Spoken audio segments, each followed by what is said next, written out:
All right, so today we're going to take a deep dive into this pretty provocative article from the American Conservative.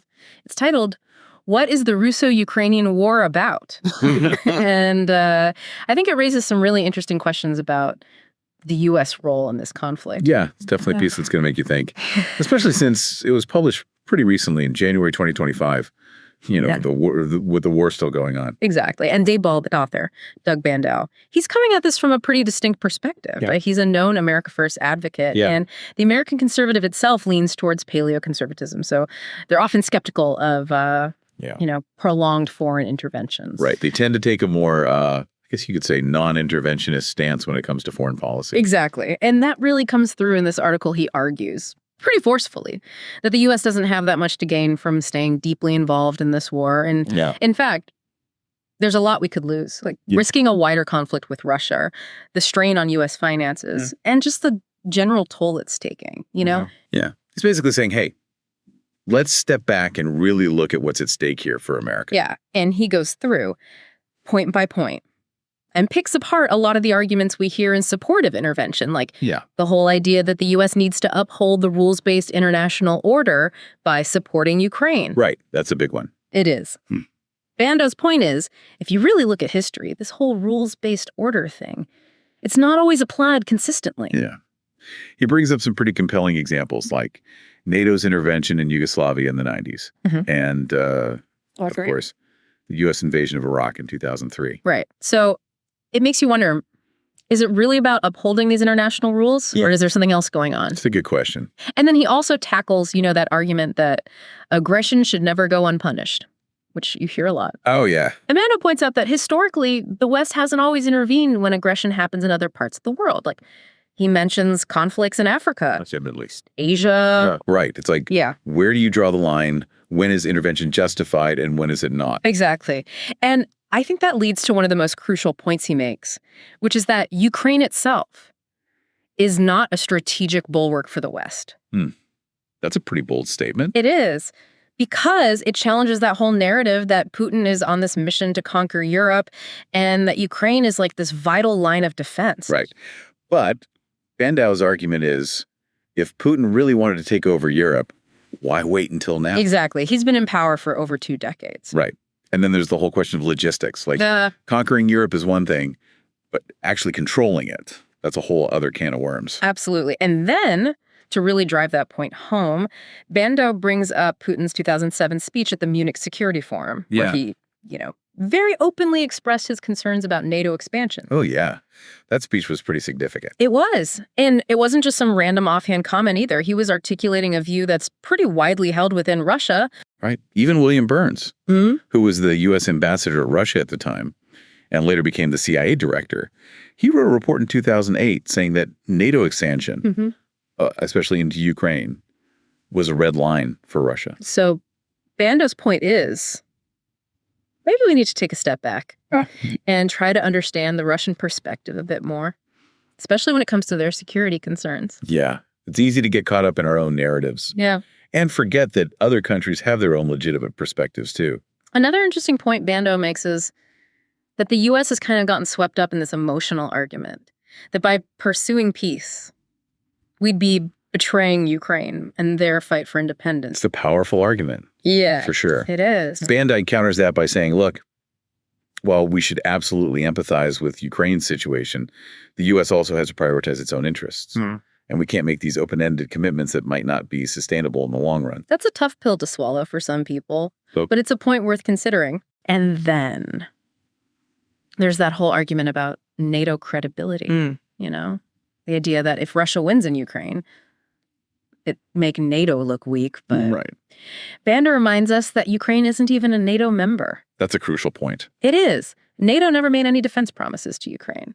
And Putin has been very careful not to attack a NATO member directly because he knows what that would mean. Yeah, that distinction is huge. Yeah. Being a NATO member versus not being a member carries a lot of weight in this situation. A lot of weight.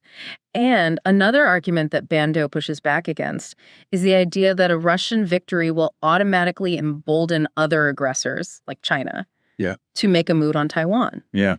That's when you hear a lot. I know. So. But he argues that the situation with China and Taiwan is way more complex than people make it out to be. Right. For one thing, the U.S. has explicitly committed to defending Taiwan militarily, which we haven't done with Ukraine. Exactly. So drawing a straight line between a Russian victory in Ukraine and a Chinese invasion of Taiwan is a bit of an oversimplification. To say the least. Yeah. And then there's this other argument that I find particularly disturbing, which is the idea that supporting Ukraine allows the U.S. to weaken Russia on the cheap. That's a tough one. It is. And Bandau doesn't mince words here. He calls it morally reprehensible to essentially sacrifice Ukrainian lives for the sake of weakening Russia. Yeah. That raises some serious ethical questions. It does. Yeah. Like, can one nation justify using another in this way, even if they believe it serves some larger strategic purpose? What do you think about that? Well, it's definitely a deeply uncomfortable question to grapple with. Yeah.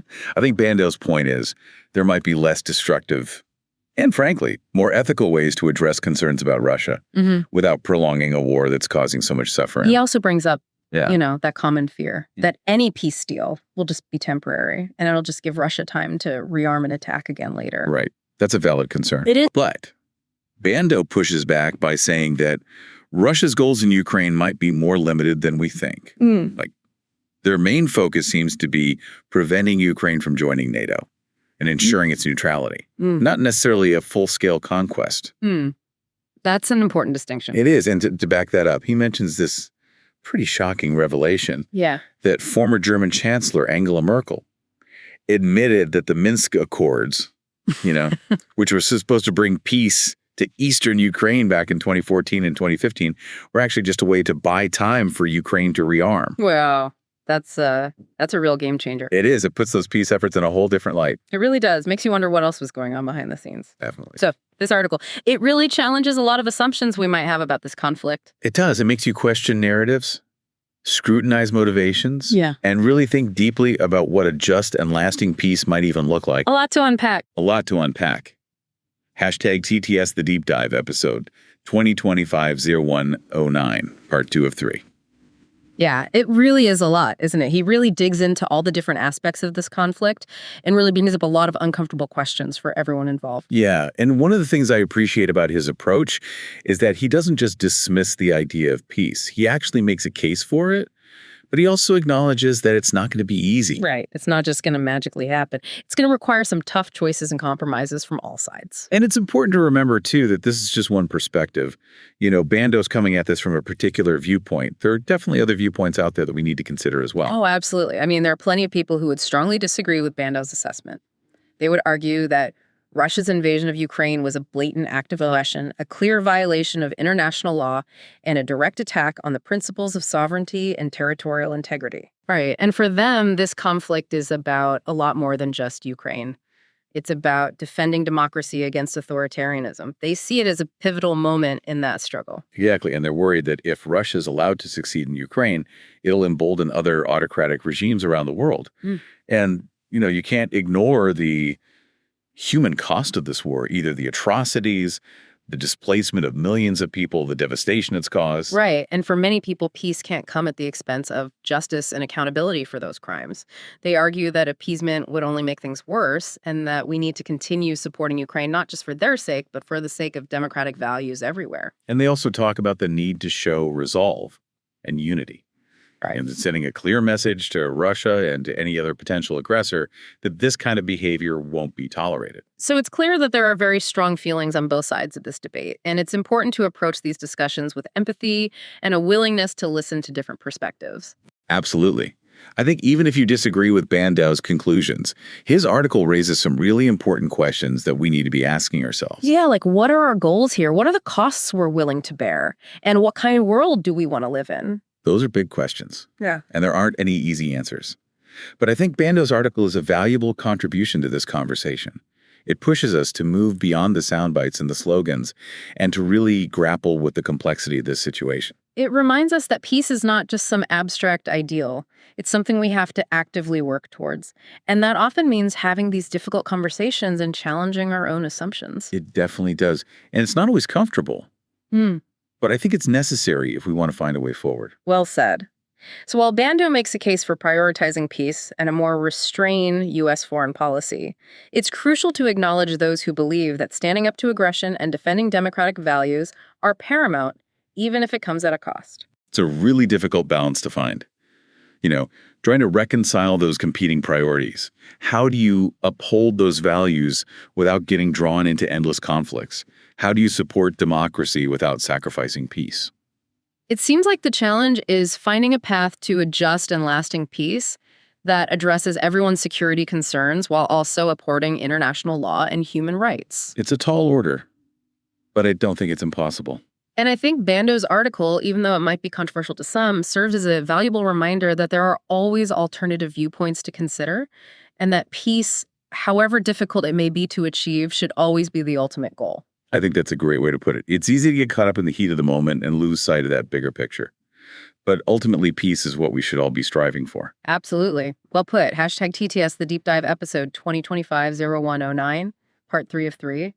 Man, it feels like we've just scratched the surface here. Yeah, it's a lot to take in. This whole thing with Bandau's article, it really opens up a lot of questions about the Russo-Ukrainian War, about U.S. foreign policy in general. Right. What is America's role in all this? He's not giving us any easy answers, that's for sure. No, he's not. But I think he's pushing us to think more deeply about the long-term consequences of our actions. Yeah, like what are the costs and benefits of different approaches? What are the risks? Exactly. And I think this deep dive, it's really highlighted just how complicated this whole situation is. It's a tangled web. It is. We've got historical context, geopolitics, strategic calculations, ethical dilemmas, competing narratives. Yeah. It's clear there's no easy solution here. No magic bullet. And peace. It's going to require a lot more than just wanting it. Right. It's going to take real effort. Real effort. Understanding the issues. Being willing to see things from different perspectives. And finding some kind of common ground, even when it seems impossible. I think that's key. It is. And I think even if you don't agree with everything Bandau says, his article has done us a service by forcing us to ask these tough questions. Yeah, he's making us confront the uncomfortable realities. Right. And reminding us that peace isn't something that just happens. It's something we have to work for. Actively work for. And sometimes that means making tough choices. And challenging our own beliefs. Exactly. So as we wrap up this deep dive, we want to leave you with this. Given everything Bandau's laid out, all of the potential costs, all the risks, what are some other ways the U.S. could approach this? What strategies could we pursue to try to achieve a more stable and peaceful outcome? It's the million-dollar question, isn't it? It is. Is there another path? One that prioritizes diplomacy, de-escalation, maybe even finding a way to address Russia's security concerns without sacrificing Ukraine's sovereignty, of course. It's a tough challenge. It is. But as Bandau reminds us, the stakes are way too high to ignore it. Thanks for joining us on this deep dive. We hope it's given you some food for thought. And maybe even sparked some new ideas. Yeah. Keep those conversations going, folks. This is something we all need to be thinking about.